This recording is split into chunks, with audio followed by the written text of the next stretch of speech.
آج کی اس قسط میں ہم شفاعت کے بارے میں بات کریں گے۔ حساب کتاب شروع ہوگا اور قیامت کے میدان سے لوگوں کو نجات ملے گی۔ کسی کو مجال شفاعت نہ ہوگی۔ ایک دن 50,000 سال کا دن۔ پھر ایسے آقا علیہ الصلوۃ والسلام سے ہم کیوں نہ محبت کریں۔ خلد ہے سب پر حرام، جائیں نہ جب تک غلام، ملک تو ہے آپ کا تم پہ درود ہے۔ امتیوں آپ کو مبارک، آپ کو مبارک، آپ کو مبارک۔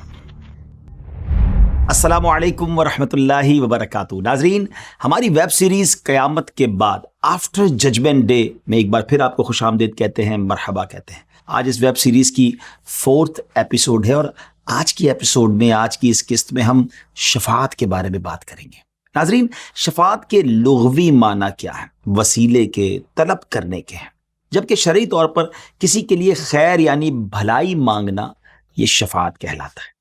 ہماری شریعت میں شفاعت کا عقیدہ رکھنا واجب ہے، اور عقیدہ شفاعت میں یہ بھی شامل ہے کہ صرف نبی پاک علیہ الصلوۃ والسلام ہی نہیں، بلکہ آپ کے علاوہ انبیاء، ملائکہ اور علماء، شہداء، صالحین اور کثیر مومنین قرآن مجید، روزے اور کعبۃ اللہ شریف وغیرہ سب شفاعت کریں گے، اور یہ عقیدہ رکھنا واجب ہے۔ کچھ باتیں واقعی کچھ لوگوں کے لیے نئی ہوں گی، لیکن آج اگر غور سے پوری ایپیسوڈ دیکھیں گے تو بہت ساری چیزیں کلیئر ہو جائیں گی۔ یاد رہے کہ شفاعت کی 2 ٹائپس ہیں، 2 قسمیں ہیں، شفاعت کبریٰ اور شفاعت صغریٰ۔ آسان لفظوں میں بڑی شفاعت اور چھوٹی شفاعت۔ شفاعت کبریٰ ہمارے پیارے آقا علیہ الصلوۃ والسلام جناب محمد مصطفیٰ صلی اللہ علیہ وسلم فرمائیں گے، اور اس شفاعت کا بینیفٹ ساری مخلوق یہاں تک کہ غیر مسلمین کو بھی پہنچے گا، کہ اس شفاعت کی برکت سے حساب کتاب شروع ہوگا اور قیامت کے میدان سے لوگوں کو نجات ملے گی۔ اور یہ شفاعت صرف سرکار دو عالم علیہ الصلوۃ والسلام ہی کریں گے۔ اس وقت کوئی نبی اس شفاعت کی طرف آگے نہیں بڑھ سکیں گے۔ اس کی کیفیت کو آج ہم ڈیٹیل سے جانیں گے۔ دوسری ٹائپس ہے شفاعت صغریٰ۔ یہ شفاعت بہت سے لوگ کریں گے، جیسے حفاظ کریں گے، شہداء کریں گے، صالحین، بلکہ خود قرآن مجید، رمضان اور خانہ کعبہ بھی شفاعت کرے گا۔ شفاعت کے بارے میں مزید بتانے سے پہلے آپ کو بہت ہی کمال کی حدیث اور صحابہ کرام کس طرح سرکار دو عالم علیہ الصلوۃ والسلام سے شفاعت کی امید رکھتے تھے، ان کا نبی پاک کے وسیلے کے بارے میں کیا عقیدہ تھا، وہ میں کچھ بیان کرتا ہوں۔ حضرت معاذ بن جبل اور حضرت ابو موسیٰ رضی اللہ تعالیٰ عنہما فرماتے ہیں کہ نبی پاک علیہ الصلوۃ والسلام سفر کے دوران جب کسی منزل پر رکتے تھے تو مہاجرین آپ کے ارد گرد خیمے ڈال لیتے، کیمپ ڈال لیتے تھے۔ اس طرح کسی سفر کے دوران ہم ایک جگہ پر رکے تو نبی پاک علیہ الصلوۃ والسلام نے قیام فرمایا، ہم بھی آپ کے ارد گرد تھے۔ ابو موسیٰ فرماتے ہیں میں اور معاذ رات کو نیند سے بیدار ہوئے تو سرکار دو عالم علیہ الصلوۃ والسلام ہمیں نظر نہیں آئے۔ ہم پریشان ہو گئے کہ نبی پاک علیہ الصلوۃ والسلام رات کو کہاں تشریف لے گئے۔ تو ہم پیارے آقا علیہ الصلوۃ والسلام کی تلاش میں آگے نکلے تو ہمیں کچھ بادلوں کی گھر گھڑاہٹ جیسی آواز سنائی دی۔ اسی دوران سرکار دو عالم علیہ الصلوۃ والسلام تشریف لاتے ہوئے دکھائی دیے، تو انہوں نے ارشاد فرمایا کہ تمہارا کیا معاملہ، یعنی حدیث کا خلاصہ یہ بنتا ہے کہ آپ کیا کر رہے ہیں، آپ کیوں اپنی جگہ سے نکلے ہیں؟ تو عرض کرتے ہیں حضور ہم جب نیند سے بیدار ہوئے تو آپ کو اپنی جگہ پر نہیں دیکھا، ہم ڈر گئے کہ کہیں آپ کے ساتھ کوئی معاملہ تو نہیں پیش آ گیا، تو ہم آپ کی تلاش کے لیے نکل کھڑے ہوئے۔ سرکار دو عالم علیہ الصلوۃ والسلام نے ارشاد فرمایا کہ رب کریم کی طرف سے ایک آنے والا حالت نیند میں میرے پاس آیا تو اس نے مجھے میری آدھی امت کے بغیر حساب کے جنت میں داخل کیے جانے یا شفاعت کرنے کا اختیار دیا۔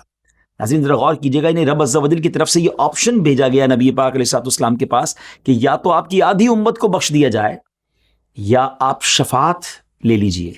تو نبی پاک علیہ الصلوۃ والسلام فرماتے میں نے شفاعت کو اختیار کر لیا۔ اس سے ایک بات سمجھ آتی ہے ناظرین کہ آدھی سے زیادہ امت، یعنی غور کیا جائے کہ نبی پاک کے کتنے سارے امتی شفاعت کی برکت سے بخشے جائیں گے، کیونکہ آدھی امت کی بخشش کا تو آپشن دیا گیا تھا نبی پاک کو۔ تو صحابہ کرام فرماتے ہیں جب ہم نے یہ سنا تو ہم نے نبی پاک سے عرض کی کہ حضور آپ سے اسلام کے صدقے اور آپ کے ساتھ صحابیت کا شرف پانے کے وسیلے سے ہم آپ سے التجا کرتے ہیں کہ آپ ہمیں بھی جنت میں داخل فرمائیں گے۔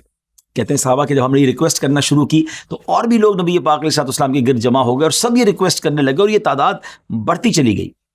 سبحان اللہ، شافع روز محشر رسول اللہ صلی اللہ علیہ وسلم نے کیا حوصلہ افزا ارشاد فرمایا، فرماتے میں اپنی شفاعت ہر اس شخص کے لیے کروں گا جو اس حال میں فوت ہوا کہ اللہ تعالیٰ کے ساتھ شرک نہ کرتا ہو، یعنی ہر ایمان والے کی انشاءاللہ وہ شفاعت فرمائیں گے۔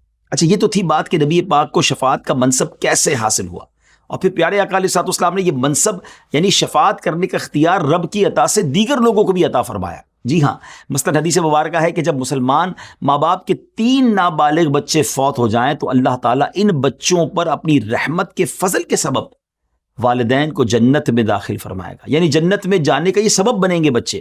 اسی طرح بعض اوقات بچہ پیدا ہونے سے پہلے ہی کچا بچے کا انتقال ہو جاتا ہے تو پیارے آقا علیہ الصلوۃ والسلام فرمایا کہ ماں باپ کے حق میں وہ بھی شفاعت کرنے والا ہوگا اور وہ انہیں جنت میں لے جائے گا. تو یہاں جن ماں باپ کے بچے پیدا ہونے سے پہلے فوت ہو جائیں یا نابالغی میں بچے فوت ہو جائیں تو زیادہ واویلا نہیں کرنا چاہیے، بلکہ اس میں صبر کرنا چاہیے، اللہ کی رضا پر راضی رہنا چاہیے. یہ تو آپ کی مغفرت کا سامان بننے والے ہیں. ایک اور حدیث پاک میں سورہ بقرہ اور سورہ آل عمران اپنے پڑھنے والوں کی بخشش کے لیے شفاعت کرے گی. سبحان اللہ، یعنی قرآن کیسی کمال کی نعمت ہے کہ بندہ تلاوت کرتا رہے، قرآن سے دوستی کر لے تو پھر قرآن بھی شفاعت کرتی ہے. مبارک ہو ان لوگوں کو جو حافظ قرآن ہیں، ان والدین کو مبارک ہو جن کے بچے حافظ قرآن ہیں. حدیث پاک سنیے کہ قرآن کریم اپنے پڑھنے والوں کی شفاعت کرے گا، اسی طرح حافظ با عمل کی شفاعت اس کے خاندان کے ان 10 لوگوں کے حق میں قبول کی جائے گی جن کے لیے جہنم واجب ہو چکی ہوگی. یہاں میں ایک اور بات بھی عرض کروں کہ یہ جو حدیث پاک ہے نا، اس میں ایک اور کنڈیشن بھی ہے کہ جس نے قرآن یاد کیا اس کے حلال کو حلال جانا اور اس کے حرام کو حرام جانا. تو حافظ قرآن بھی ہو اور قرآن کے احکام پر عمل کرنے والا بھی ہو تو پھر انشاءاللہ وہ اپنے گھر والوں کی انشاءاللہ شفاعت کا باعث بنے گا. سرکار دو عالم علیہ الصلوۃ والسلام نے یہ بھی فرمایا کہ میں ہی سب سے پہلے شفاعت کرنے والا ہوں اور میری شفاعت سب سے پہلے قبول ہوگی. حضور علیہ الصلوۃ والسلام جب تک باب شفاعت نہ کھولیں گے کسی کو مجال شفاعت نہ ہوگی، بلکہ حقیقتاً جتنے شفاعت کرنے والے ہیں حضور علیہ الصلوۃ والسلام کے دربار میں شفاعت لائیں گے اور اللہ عز و جل کے حضور مخلوقات میں صرف حضور شفیع ہیں. یہاں ایک بہت ہی انٹرسٹنگ معلومات اور ایک حدیث آپ کو سناتا ہوں جس سے آپ کو معلوم ہوگا کہ سرکار دو عالم علیہ الصلوۃ والسلام قیامت والے دن کس وقت شفاعت کے اختیار کو استعمال فرمائیں گے. ناظرین، جیسا کہ ہم نے پچھلے پروگرام سے سنا کہ سورج 1 میل پر ہوگا، زمین تانبے کی ہوگی، لوگ پسینے میں ڈبکیاں کھا رہے ہوں گے، ایک بڑا ہی وحشت ناک منظر ہوگا اور بہت بہت سارا عرصہ گزر جائے گا. یاد یہ رہے کہ قیامت کا دن کوئی آج کے زمانے کے دنوں کی طرح نہیں ہوگا، بلکہ وہ ایک دن 50,000 سال کا دن ہوگا. یعنی گویا آج کے زمانے کے حساب سے ہزاروں سال گزر جائیں گے، لوگ صرف ویٹ کر رہے ہوں گے. اور آپ کو پتہ ہے گرمی میں کسی کا ویٹ کرنا آج کے دور میں 5-10 منٹ نہیں گزرتے اور وہاں ہزاروں سال کا ویٹ ہو چکا ہوگا. اینڈ آف دا ڈے جو اہل محشر ہوں گے، قیامت کے جو لوگ ہوں گے، وہ مل کر پلان کریں گے کہ کیوں نہ کوئی ہمارے رب کے یہاں ہماری شفاعت کرے اور ہمیں اس تکلیف سے چھٹکارا دلا دے. چنانچہ وہ حضرت آدم علیہ السلام کے پاس آئیں گے اور عرض کریں گے، اے آدم علیہ السلام، آپ ابو البشر ہیں، اللہ پاک نے آپ کو اپنے دستے قدرت سے بنایا، اپنے تمام فرشتوں سے آپ کو سجدہ کرایا اور تمام اشیاء کے نام آپ کو سکھائے. آپ اپنے رب کریم کے حضور ہماری شفاعت کیجئے کہ وہ ہمیں اس پریشانی سے راحت عطا فرمائے. حضرت آدم علیہ السلام فرمائیں گے، میں یہاں تمہاری کوئی مدد نہیں کر سکتا. وہ اپنے رب کریم کی بارگاہ میں سفارش کرنے سے حیا کریں گے اور فرمائیں گے، تم لوگ حضرت نوح علیہ السلام کے پاس جاؤ، اذهبوا الی غیری، کسی اور کے پاس جاؤ. لوگ حضرت نوح علیہ السلام کے پاس جائیں گے، ان کے سامنے ان کے فضائل بیان کریں گے. وہ کہیں گے، آج میں تمہاری مدد نہیں کر سکتا، اللہ نے ایسا غضب کیا ہے جو پہلے کبھی نہیں کیا. ایسا کرو، حضرت ابراہیم علیہ السلام کے پاس جاؤ. پھر حضرت ابراہیم حضرت موسیٰ کے پاس بھیجیں گے، حضرت موسیٰ حضرت عیسیٰ کے پاس بھیجیں گے. یعنی اہل محشر چکر لگا رہے ہوں گے ایک کے بعد دوسرے نبی علیہ السلام کے پاس. جب لوگ حضرت عیسیٰ علیہ السلام کے پاس جائیں گے تو آپ ان سے فرمائیں گے، آج میں تمہاری مدد نہیں کر سکتا، لیکن ہاں تم حضرت محمد مصطفیٰ صلی اللہ علیہ وسلم کے پاس جاؤ. وہ اللہ کریم کے خاص بندے ہیں جن کے سبب اللہ کریم نے ان کے اگلوں اور پچھلوں کے گناہوں کو بخش دیا.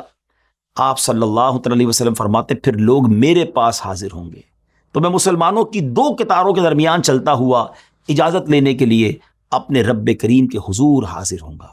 بس اپنے رب کریم کو دیکھتے ہی میں سجدے میں چلا جاؤں گا جب تک اللہ پاک چاہے گا مجھے اس حالت میں رہنے دے گا. اللہ اکبر. اب ذرا غور کیجئے کہ اللہ کے حبیب علیہ السلام سجدہ کیوں کریں گے؟ طویل سجدہ کریں گے. ایک روایت کے مطابق وہ 1 ہفتہ، آج کے دنیا کے زمانے کے مطابق وہ 1 ہفتے کا سجدہ ہوگا. اتنا طویل سجدہ ہوگا. لیکن پھر اٹھایا کس طرح جائے گا اس سجدے سے؟ کس پیار سے ندا دی جائے گی؟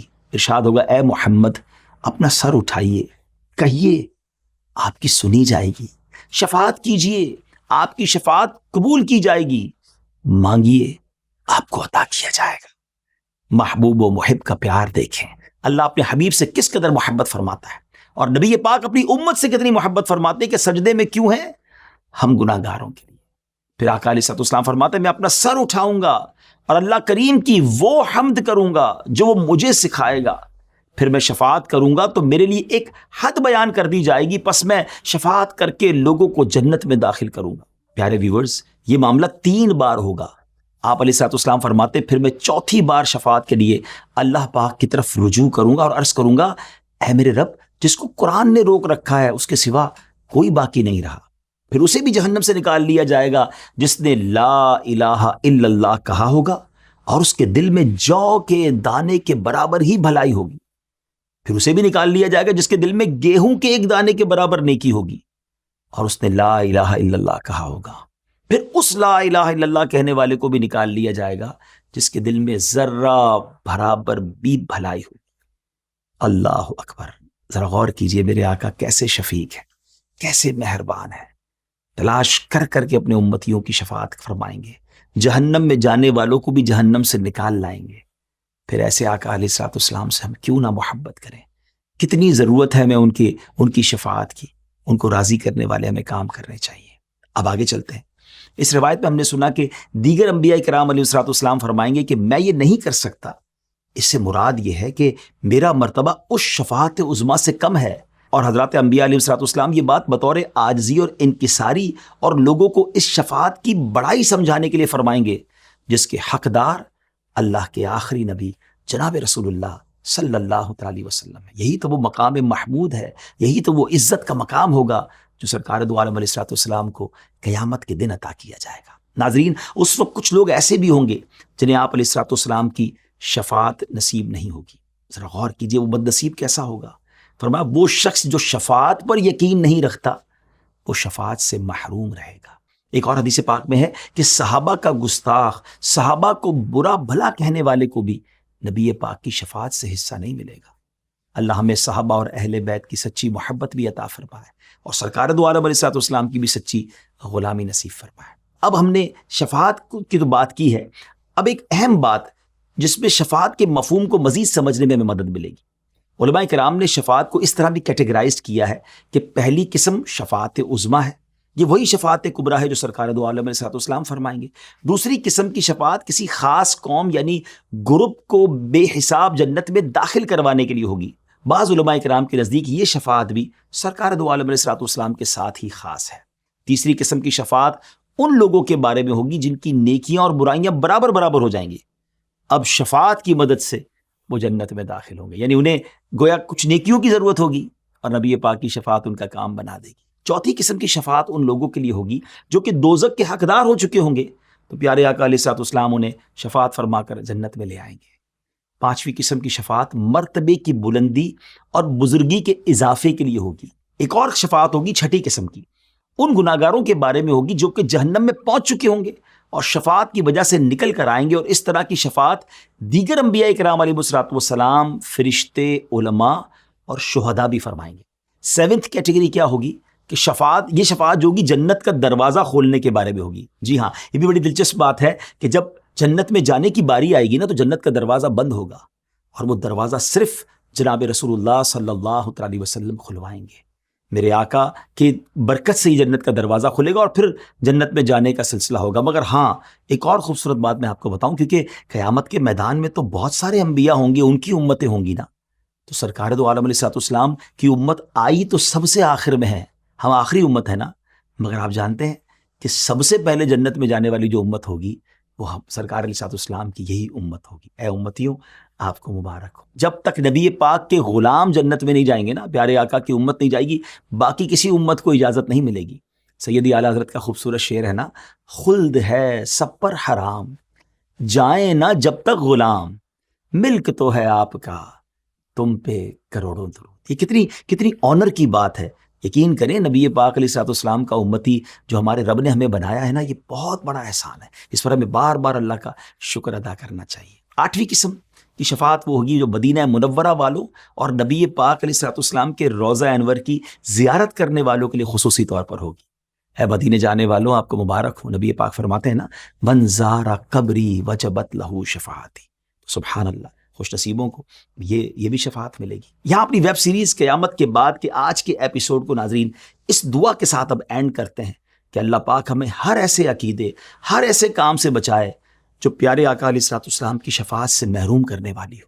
اللہ پاک ہم سب کو اپنے محبوب علیہ الصلوۃ والسلام کی شفاعت سے حصہ عطا فرمائے اور بنا کسی حساب و کتاب کے ہمیں جنت الفردوس میں داخلہ عطا فرمائے. انشاءاللہ اگلی ایپیسوڈ میں آپ سے پھر ملاقات ہوگی. اگر آپ کو یہ ایپیسوڈ پسند آئی ہو تو اسے لائک کیجیے، ہمارے چینل کو سبسکرائب کیجیے، شیئر بھی کیجیے اچھی نیتوں کے ساتھ. کیا معلوم ہماری ان باتوں کو سن کر کوئی عشق رسول کی طرف آ جائے، گناہوں کو چھوڑنے والا بن جائے. آپ کے لیے بھی تو نیکی کا باعث بنے گا نا.